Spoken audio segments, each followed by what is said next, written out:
Hi friends, welcome back. I hope you're doing well. So lately I've been thinking about what it really means to design a dream life. And I've seen a lot of these videos on YouTube, and I noticed in my life that I've been focused on achieving really big goals in academia. I published papers, presented at conferences, building this career that I'm proud of. And while I was excelling in that area, I realized that other parts of my life were being neglected. So, like my hobbies and finding a creative outlet, relationships, health, also just time to be present and creative. So now that I'm in this kind of new chapter where I'm transitioning a little bit, I'm in my last year of my PhD.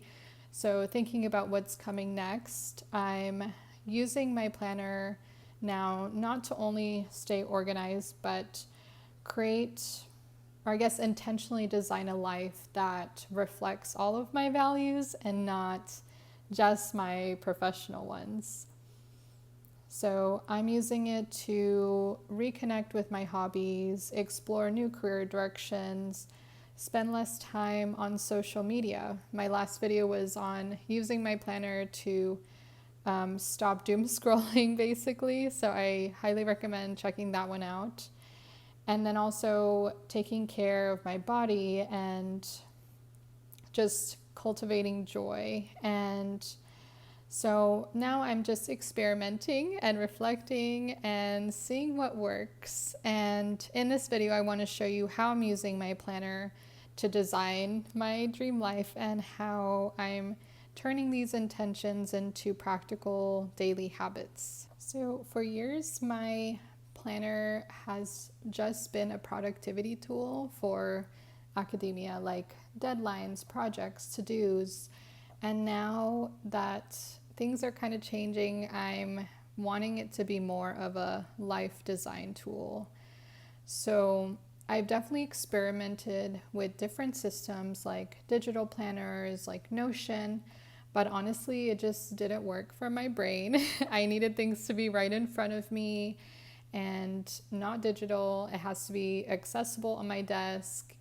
And I like to take my planner to coffee shops when I'm traveling. And so whenever I got a new planner, I felt like, especially the bigger form factor planners, like this kind of planner here, which is like, it's so much bigger. I think this is like an A5 size, and this is like a pocket size. So I just felt like it was so overwhelming to fill out every page. So I definitely feel like the smaller form factor just helps me be more intentional and prioritize better. So if we open up the planner, I've decorated for October, of course, and just do like a quick overview. But here I just have like sticky notes of ideas. And then, here I just have like goals for today, every day. And this is also a way that I've sort of tried to incorporate this concept. So, I have a goal for my thesis. Like, I want to do deep work and light work for a certain amount of time. I also want to incorporate movement every day. So, at least like a 10 to 30-minute walk or like an hour workout. And also incorporate time to do like creation stuff, like creating a new video or, just trying something new, learning something new. And I also have like self-care because I'm having trouble relaxing at the end of the day because I feel like there's so much things that I have to do. So I have to put in my planner, like, I need to actually relax during these times. So that's definitely helped me a lot. And here I just have like my brain dump of everything, and it's just a way to get my thoughts down on paper so that I can plan.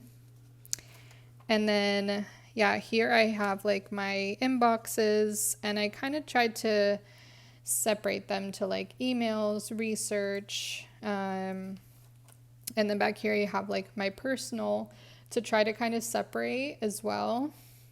And yeah, here I'm thinking about how I can design this dream life that I want. And basically, when it comes down to it, like just listing the big topics like health and wellness, relationships and social life, career and purpose, finances and resources, personal growth and self development, hobbies and self care. So these are things I want to incorporate into my planner, and I definitely have.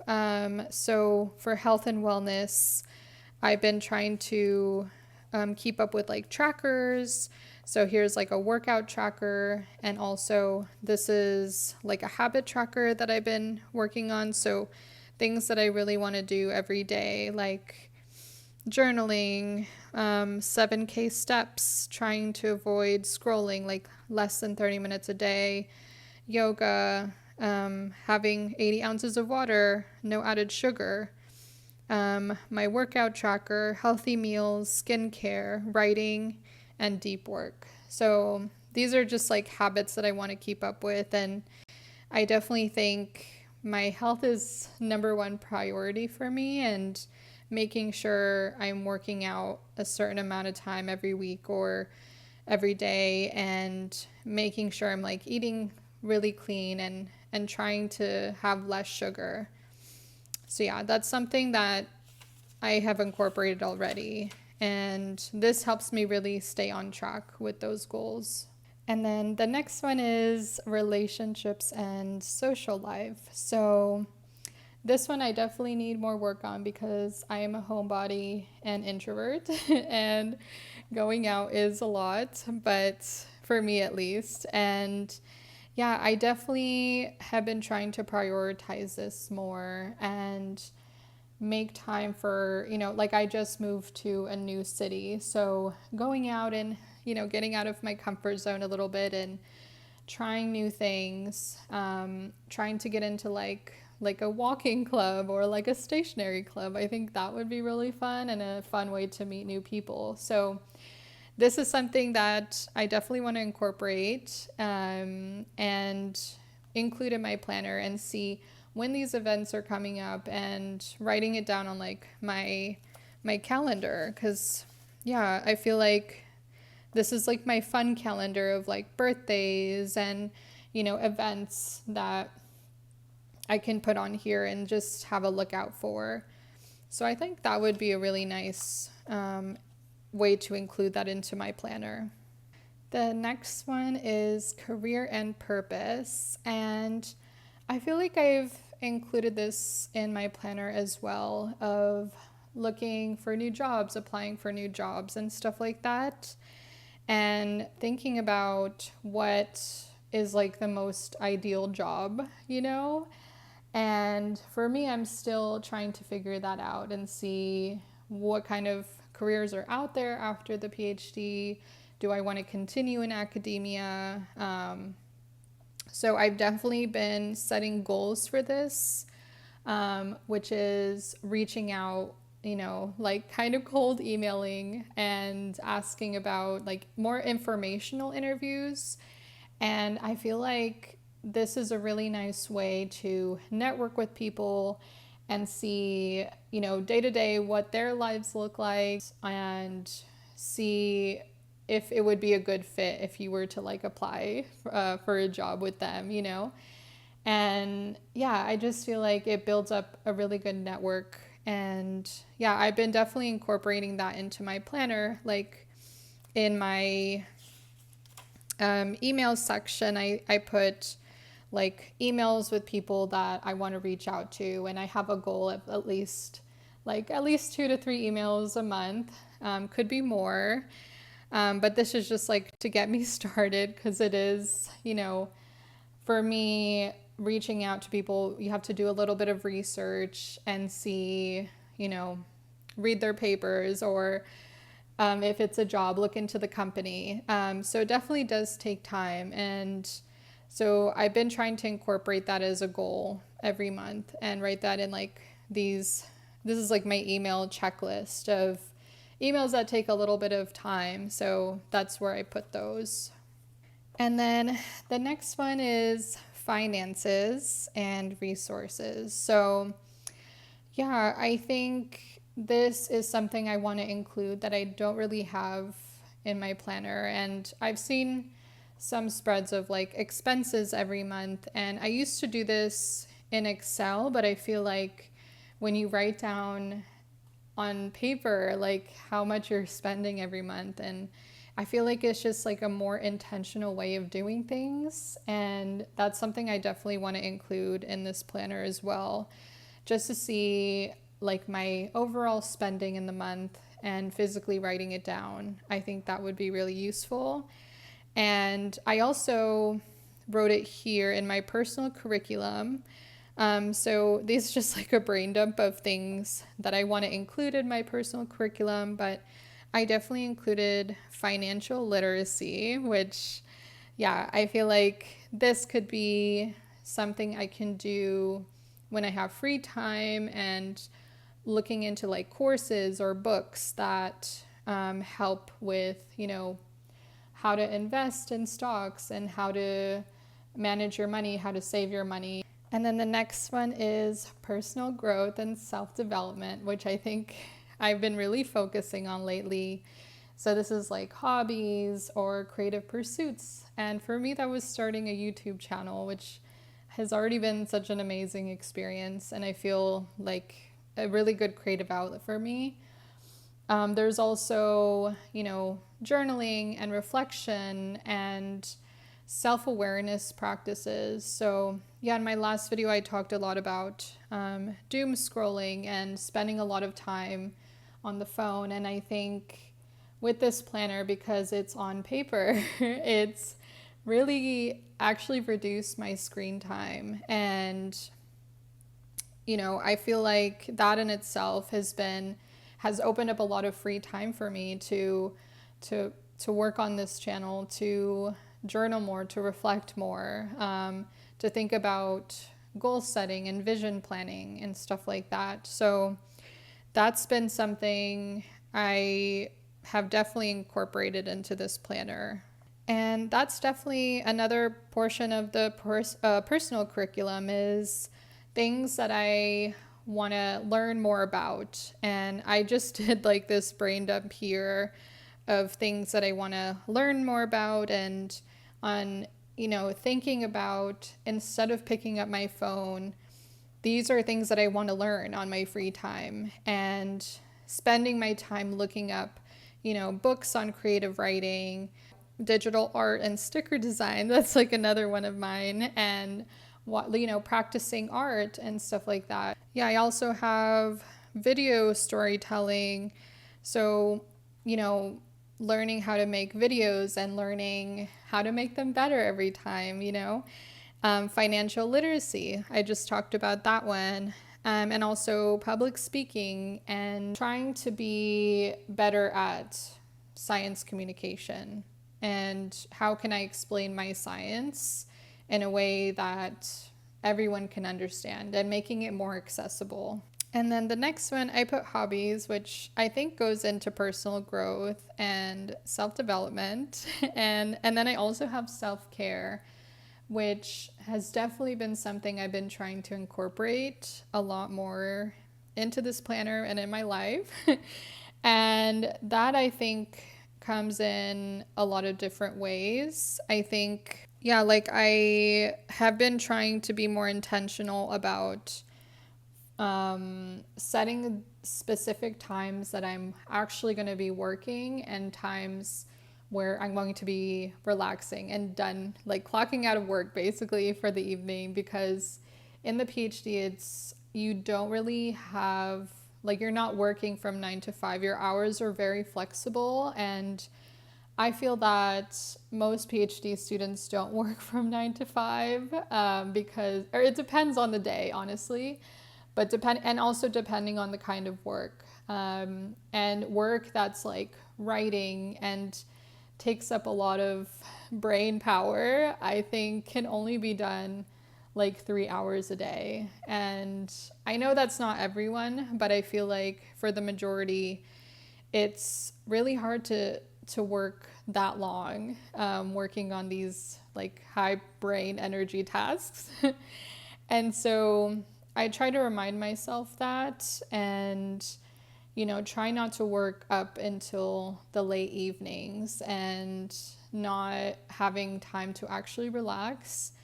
And so when I am working, it can be very easy to get distracted and spend time doing something else, because you don't really have a fixed block of time that is strict, of like, I have to be working from this time to this time. So you kind of go in the middle of the day, do just doing random things, and then you're like, oh, I didn't work enough today, so I have to work into the evening.